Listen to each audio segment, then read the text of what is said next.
Iman kepada malaikat Allah. Betul sekali. Jadi sebelumnya kita sudah membahas mengenai rukun iman yang kedua, yaitu iman kepada malaikat. Dan untuk pertemuan ini, apakah Anda semua sudah tahu kita akan membahas materi apa? Iman kepada kitab, Bu. Baik. Betul sekali. Jadi untuk hari ini kita akan membahas mengenai iman kepada kitab. Iman kepada kitab ini merupakan rukun iman yang ketiga. Jadi materi kita pada hari ini yaitu iman kepada kitab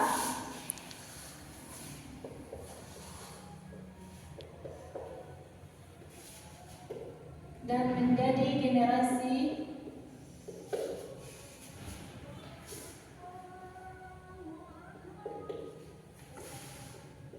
Ibu, boleh kami sih, Bu? ya silakan.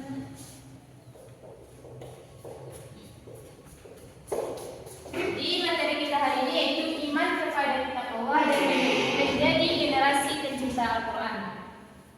Baik, sebelumnya Anda pasti sudah belajar mengenai rukun iman yang sebelumnya.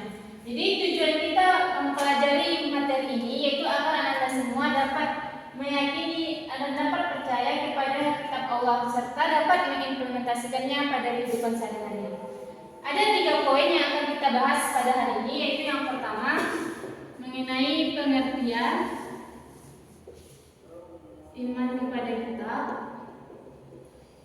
yang kedua macam-macam kitab Allah,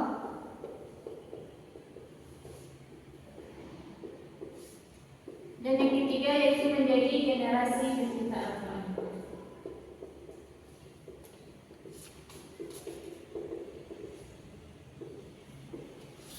Yang pertama kita akan bahas mengenai iman kepada kitab Allah. Siapa yang masih ingat apa itu iman? Percaya. Betul sekali. Jadi iman ini yaitu percaya tanpa ragu. Jadi iman menurut bahasa ini yaitu kita percaya tanpa ragu. Jadi jika Ananda masih ragu berarti Ananda itu belum dikatakan beriman. Sedangkan menurut istilah iman itu adalah meyakini dengan hati, mengucapkan dengan lisan dan mengamalkan dengan perbuatan. Jadi sedangkan kitab, pengertian kitab itu adalah wahyu Allah yang diturunkan kepada Nabi Muhammad, wahyu Allah yang diturunkan kepada Rasulnya yang dibutuhkan menjadi satu kumpulan wahyu.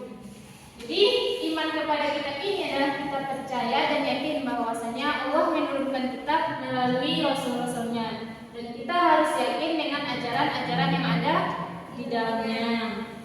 Baik. Jadi siapa yang masih ingat berapa macam kitab yang diturunkan Allah? 4. Jadi kitab yang masih ada sampai sekarang itu Al-Quran.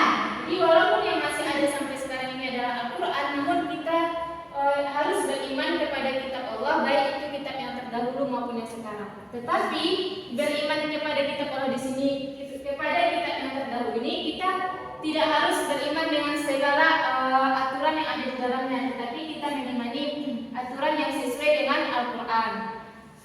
Jadi mengenai materi yang pertama, apakah semuanya paham? Paham. Kita sudah paham, kita lanjut kepada materi yang kedua yaitu macam-macam kitab Allah. Jadi yang ada mengatakan bahwasanya kitab Allah itu ada 4 macam. Siapa yang masih ingat yang pertama? Saya, Bu. Betul sekali. Jadi yang pertama itu kitab Taurat ya, Nah, kitab Taurat ini diturunkan kepada Nabi Musa.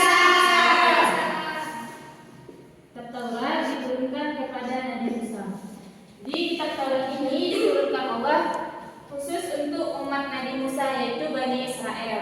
Jadi pada masa itu umat Nabi Musa ini beragama Yahudi. Jadi Allah menurunkan kitab Taurat ini sebagai petunjuk bagi umat Nabi Musa yaitu agama Yahudi. Jadi kitab Taurat ini berisi ajaran-ajaran terkait dengan yang berlaku pada masa itu. Kemudian kita lanjut kitab yang kedua yaitu kitab Zabur. Kitab Zabur ini diturunkan kepada Nabi Daud alaihissalam. Di kitab Zabur ini diturunkan kepada Nabi Daud alaihissalam. Nabi Daud ini juga merupakan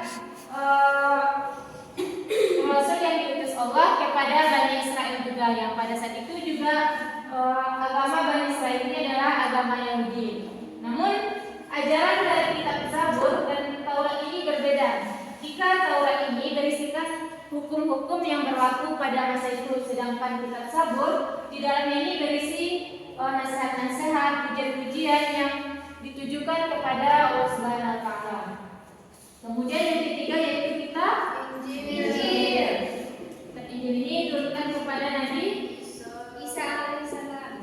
Jadi kitab yang ketiga yang diturunkan Allah yaitu kitab Injil. Kitab Injil ini diturunkan Allah kepada Nabi Isa alaihissalam. Nabi Isa alaihissalam juga Allah juga menurunkan kitab ini khusus kepada umat Nabi Isa yaitu Bani Israel. Jadi kitab Injil ini diturunkan Allah sebagai penerus dari lanjutan dari kitab Taurat yang sudah tidak berlaku lagi ataupun sudah habis masa berlakunya. Jadi pada kitab Injil ini itu berisikan hukum-hukum yang berlaku pada masa itu. Kemudian kitab Injil ini juga berisikan petunjuk mengenai salah satunya itu mengenai kelahiran Nabi Muhammad SAW. Jadi sebelum Nabi Muhammad lahir, di dalam kitab Injil ini sudah diceritakan bagaimana bahwasanya akan ada Rasul yang terakhir, yaitu Rasul penutup, yaitu Nabi Muhammad SAW. Kemudian selanjutnya yaitu Al-Quran. Al-Quran ini diturunkan kepada Nabi Muhammad.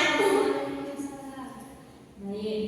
Jadi ya, kitab yang terakhir yaitu kitab Al-Quran. Al-Quran ini diturunkan kepada Nabi Muhammad SAW. Yang sampai sekarang ini Al-Quranlah kitab yang berlaku dan yang paling wajib kita imani. Jadi Allah menurunkan Al-Quran itu sebagai penyempurna dari kitab-kitab sebelumnya. Jadi kitab yang berlaku pada sekarang ini itu hanya Al-Quran saja.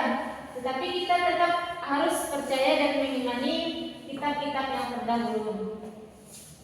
Baik, sampai di sini apakah ada pertanyaan? Tidak perlu. Baik, jika tidak ada kita akan lanjut kepada poin yang ketiga yaitu generasi pencinta Al-Quran. Sekarang Ibu akan bertanya, apakah Ananda semua sudah mencintai Al-Quran? Sudah. Apa buktinya Ananda semua mencintai? Dengan membaca dan menerapkannya. Betul sekali. Jadi kita semua harus mencintai Al-Quran karena Al-Quran ini menjadi petunjuk bagi kita semua. Jadi dalam menjadi generasi pencinta Al-Quran ini ada beberapa tahapan yang harus dilalui ataupun yang harus kita lakukan agar kita dikatakan sebagai pencinta Al-Quran. Yang pertama yaitu membaca. Orang yang mencintai Al-Quran maka seharusnya ia sudah membaca Al-Quran. Maka dalam membaca Al-Quran ini kita diperintahkan itu membacanya dengan ilmu tajwid yang baik. Jadi sebelum kita membaca Al-Quran itu kita harus belajar terlebih dahulu ilmu tajwid. Kemudian yang kedua yaitu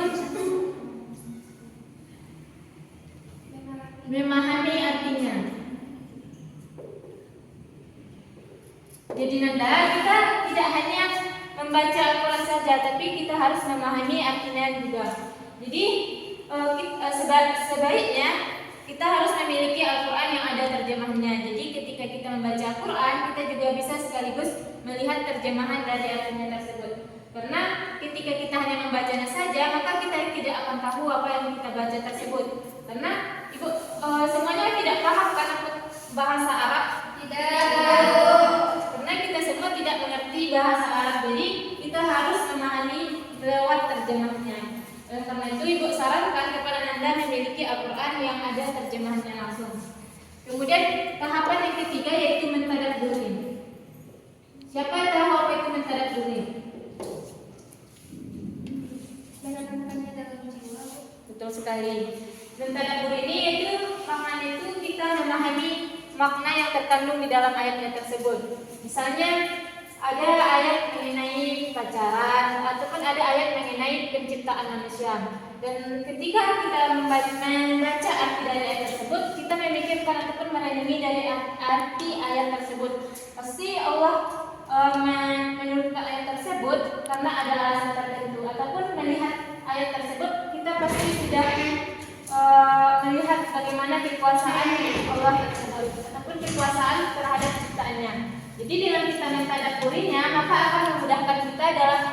melaksanakan tingkat yang keempat, yaitu mengamalkan.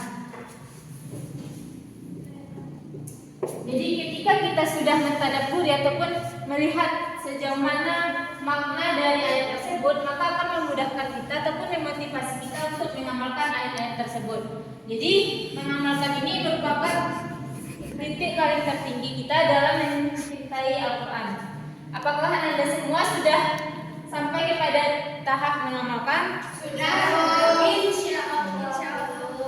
Baik, jadi